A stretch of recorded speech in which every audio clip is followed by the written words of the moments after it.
बात हो रही है रियासत मदीना के हवाले से। और किसी भी रियासत में, किसी भी मईशत में नौजवानों का किरदार जो होता है वो बहुत अहम होता है। इस पर भी बात करेंगे, लेकिन पहले गिलानी साहब आपको शामिल गुफ्तगू करें। दौर खिलाफत की हम बात करना चाह रहे हैं काफ़ी देर से, लेकिन हो नहीं पा रही है। दौर खिलाफत वो दौर था जिसमें वो खुलफाए राशिदीन मौजूद थे जिन्हें नबी करीम सल्लल्लाहु अलैहि वसल्लम ने खुद उम्मत मुस्लिमा की रहनुमाई के लिए मुक़र्रर फरमाया। वो दौर की ज़रा आप थोड़ी सी रोशनी डाल दीजिए कि वो दौर क्या अदवार थे, उनकी क्या बुनियादी वैल्यूज़ थी और कैसे हम उन लोगों से सीख सकते हैं। बिस्मिल्लाहिर्रहमानिर्रहीम। नबी पाक सल्लल्लाहु अलैहि वसल्लम के हिदायत याफ्ता सहाबाए किराम, जिसको हम दौर खिलाफत कहते हैं, उसके बारे में सरकार ने फरमाया व अलैकुम बिसुन्नती व सुन्नत खुलफाए राशिदीन। सुभान अल्लाह। तुम पर मेरी और मेरे हिदायत याफ्ता खुलफा की सुन्नत पर अमल करना ज़रूरी है। ये वो शख्सियात थीं जिन्होंने सरकार दो आलम सल्लल्लाहु अलैहि वसल्लम को देखा। सरकार के मिजाज शनासा भी थे। सरकार जो कहना चाहते थे अभी ज़बान से अदा नहीं करते थे तो साहब समझ लिया करते थे। क्या बात। सैयदना अबू बकर सिद्दीक़ रज़ी अल्लाह तआला अन्हु, जब आपकी ज़ाते बरक़ात को देखा जाए तो आपकी वो शख्सियत है जिसके बारे में मेरे करीम ने फरमाया कि अबू बकर की ज़ात वो है जिसने मुझ मोहम्मद मुस्तफ़ा को सहारा दिया। अल्लाह। सैयदना अबू बकर सिद्दीक़ अब शब हिजरत है, अपने बिस्तर पर करीम आका अलैहिस्सलाम ने हज़रत अली मुर्तज़ा को सुलाया और कहा सुबह ईमानत दे के वापस आ जाना और जनाब सिद्दीक़ अकबर के घर को चले। अब इस पर हर फ़िक़ा का और तमाम मकातिब का इत्तेफ़ाक है कि सूरह यासीन का नज़ूल हुआ। यासीन वल कुरानिल हकीम इन्नका लमिनल मुरसलीन अला सिरातिन मुस्तकीम। अब देखिए इसका कि नबी अलैहिस्सलातु वस्सलाम जा रहे हैं सैयदना सिद्दीक़ अकबर के घर को, कुरान कह रहा है अला सिरातिन मुस्तकीम। पता चला कि सिद्दीक़ के घर के जाने के रास्ते को भी अल्लाह ताला सिरातिन मुस्तकीम कह रहा है। ये वो शख्सियात हैं कि जिनके घर जाने के रास्ते को भी अल्लाह सिरात मुस्तकीम कह रहा है। इसी तरह हज़रत उमर फ़ारूक रज़ी अल्लाह तआला अन्हु, आपका जो दौर खिलाफत था, महकमा माल आपने कायम किया, ज़रात में आपने उस महकमे को कायम किया, पुलिस का महकमा आपने कायम किया और फिर क़याम अदल का एहतमाम आपने किया। और फिर वो ऐसे हुक्मरान थे कि बैक वक़्त हुक्मरान भी हैं और मस्जिद की तमीर हो रही है, सर पे गारा उठाया हुआ उसकी भी तमीर कर रहे हैं। किसी ने ला के खुशबू दी और कहा उमर पाक इसको आप लगाएं, आप इस्लामी मुमलिकत के हुक्मरान हैं। तो वो खुशबू की शीशी उसी मिट्टी के गारे में उड़ेल दी और कहा कि इस पर हक है अवाम का, क्योंकि मैं हुक्मरान हूँ और मैं ये तोहफ़ा खुद वसूल नहीं कर सकता। तो ये वो शख्सियात हैं जो बारगाह रिसालत मुआब सल्लल्लाहु अलैहि वसल्लम से फैज़ याफ्ता हैं। इसी तरह हज़रत उस्मान गनी, आप बहुत हलीम तबा थे। और फिर मौलाए कायनात सैयदना अलीउल मुर्तज़ा करमल्लाहु वजहुल करीम, आपकी वो ज़ात है जो पैदाइश आंखें खोली तो नबी का चेहरा देखा, गुट्टी ली तो सरकार की ज़ुबान बरक़ात से, और घर में ज़ौजा मिली तो नबी की दुख्तर, और फिर नबी अलैहिस्सलातु वस्सलाम की आगोश में पले। और फिर एक रिवायत के मुताबिक सबसे पहले कलमा आपने पढ़ा, अगरचे बच्चों में। अल्लामा इकबाल ने कहा मुस्लिम अव्वल चाहे मर्दा अली, भाई पहला कलमा हज़रत अली ने पढ़ा। अब हज़रत अली की जो ज़ात है वो नबी पाक सल्लल्लाहु अलैहि वसल्लम की तालीमात का मुलख्खसन आपका किरदार है।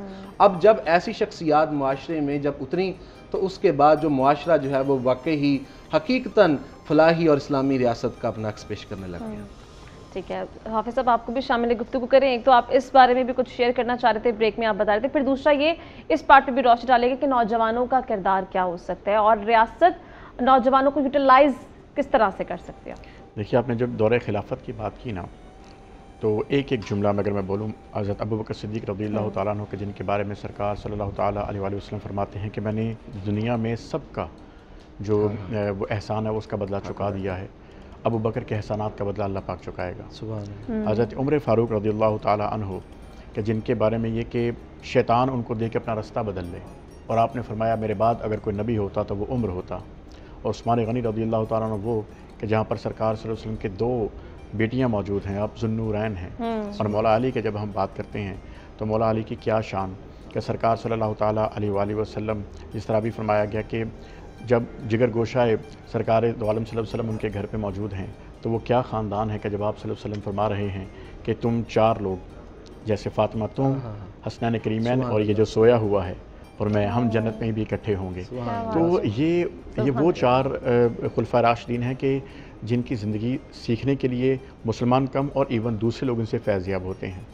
अभी हम जो बात करें तो उसमें एक अहम नुक्ता जो मैं बात करना चाहता हूँ वो ये है कि जब हम दौरे फ़ारूकी की बात करते हैं, अदल की बात करते हैं, तो एक ख़ातून के बारे में हज़रत उमर फ़ारूक फरमाते हैं कि मैंने उस औरत से आइन सीखा है, कानून सीखा है। और वो कौन सी कि जब आप रात को गश्त पर जा रहे हैं तो एक ख़ातून को देखा कि जो बड़ी उदास अपने घर में बैठी हैं और आपने उनसे इजाज़त लेकर उनसे बात करना चाहिए और पूछा, 2-3 दफ़ा उन्होंने इरिटेट होकर कहा तुम जाओ। आपने कहा जी मैं पूछना चाहता हूँ क्यों परेशान हो।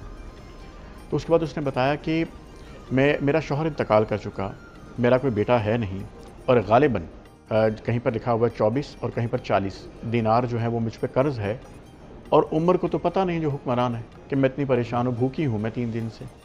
हज़रत उमर फ़ारूक काँप उठे। आपने सबसे पहले बैतुल माल गए, उसके लिए राशन वगैरह लेकर आए और उसके बाद ख़ुद उस खातून के लिए जब खाना पकाया, उसका कर्ज़ उतारने के लिए उसको रकम दी। और जब वो औरत थोड़ा सा रिलैक्स हुई तो उनसे कहने लगे मैं एक गुजारिश करूं, उमर को माफ़ कर दें। अल्लाह। तो आपने उसने कहा नहीं मैंने तो नहीं माफ़ करना। आपने कहा उमर को माफ़ कर दो माँ, वो इतना मसरूफ़ है तो उसको पता नहीं लगा होगा, प्लीज़ उसको माफ़ कर दो, दरख्वास्त की। तो उस औरत ने जो जवाब दिया तो उमर फ़ारूक फरमाते हैं कि उस औरत ने मुझे आइन सिखाया। वो कहने लगी कि अगर उमर मेरी खबरगिरी नहीं कर सकता तो मनसब छोड़ दे, अल्लाह। उसे माजूल हो जाना चाहिए अगर वो मेरी खबरगिरी नहीं कर सकता। ये उमर फ़ारूक है। तो बाहर क्या फिर गुजारिश की तो उस औरत ने कहा कि तुम किसी अच्छी माँ के बेटे लगते हो, तुम्हारे कहने पे माफ़ किया। आपने कहा माँ माफ़ किया है ना, ये चमड़े पर मैं लिख देता हूँ, इस पर साइन भी कर दो। उसने कहा जी मुझे लिखना पढ़ना नहीं आता। तो आपने लिखा कि इस औरत ने उमर बिन खत्ताब को माफ़ किया, इस पर अंगूठा लगा दो। अब अंगूठा लगाने लगी तो हज़रत अली अल मुर्तज़ा करमल्लाहु वजहुल करीम और हज़रत अब्दुल्लाह इब्न मसूद रज़ियल्लाहु तआला अन्हु दोनों उनको ढूंढते हुए उस दरवाजे पर आकर कहा आप यहाँ बैठे हैं उमर, हम आपको ढूंढ रहे हैं। अल्लाह। अब वो खातून एकदम खड़ी हो गई कि आप उमर फ़ारूक हैं। तो आपने कहा बाकी बात बाद में होगी, पहले आप दस्तखत करने लगी थी, वो मिस हो जाएगा। अंगूठा लगवाया और फिर कहा ए अली ए अब्दुल्ला, अब आप गवाह हैं, गवाह के तौर पर साइन कीजिए। जब उन्होंने दस्तखत किए तो आपने हज़रत अली अल मुर्तज़ा को कहा कि ए अली, मुझसे बाद आप ज़िंदा रहेंगे जब मेरा इंतकाल होगा, तो मेरी दरख्वास्त है कि ये जो टुकड़ा है ना, ये आपने मेरी कब्र में मेरे साथ रखना है, क्योंकि मैं अल्लाह पाक को ये बताना चाहता हूँ कि मैं इस दुनिया में आखिरी उस औरत से भी माफ़ी मांग कर आया हूँ कि जो मुझसे खफा थी। ये हुक्मरान का किरदार था। और जब आपका दिल एक ही दफ़ा फरमाइश करने को किया था अपने दौरे हुक्मरानी में, जब आपका ख़ास खादिम यरका को जब कहा कि मेरा मछली खाने को दिल किया है, और थोड़ी देर बाद खुद ही कह दिया नहीं यरका गर्मी बहुत है, 8 मील दूर है बाज़ार, तो तुम जाओगे और घोड़ा जाएगा, फिर 16 मील रहने दो फिर कभी सही। आपने कहा मतलब अपनी ज़ाती ख्वाहिश की बात हो रही है। तो यरका ने कहा कि नहीं आज आपने पहली दफ़ा तो फरमाइश की, आपने माना फरमा दिया। अब चूँकि वो ग़ुलाम वो खादिम में तो मोहब्बत करता है ना, उसको पता है कि इतने बड़े हुक्मरान ने कभी नहीं कहा, तो ज़ोहर की नमाज़ पीछे पढ़ने के बाद उसको मालूम था कि एक वफ्त मिलने के लिए आ रहा है, तो असर हो जाएगी, इस दौरान मैं वापस आ जाऊँगा। घोड़ा दौड़ाया, 8 मील दूर गए, सामान ख़रीदा, वापस आकर जब वापस जाने लगे तो देखा कि घोड़े के तो पसीना आया हुआ है और उमर फ़ारूक को पता लग जाना है। उसको जल्दी से कुएं पर लेकर गए, उसको नहलाया और उसको साफ़ करके वापस आके मछली बना ली। और असर की नमाज़ पढ़ने के बाद उमर फ़ारूक से कहा कि जनाब मछली तैयार है, मैं ले आया था। आप फ़ौरन उठ के गए, जाके घोड़े को देखा, बिल्कुल साफ़ शफाफ खड़ा है। जब उसका कान हटाया तो पीछे मट्टी लगी हुई थी।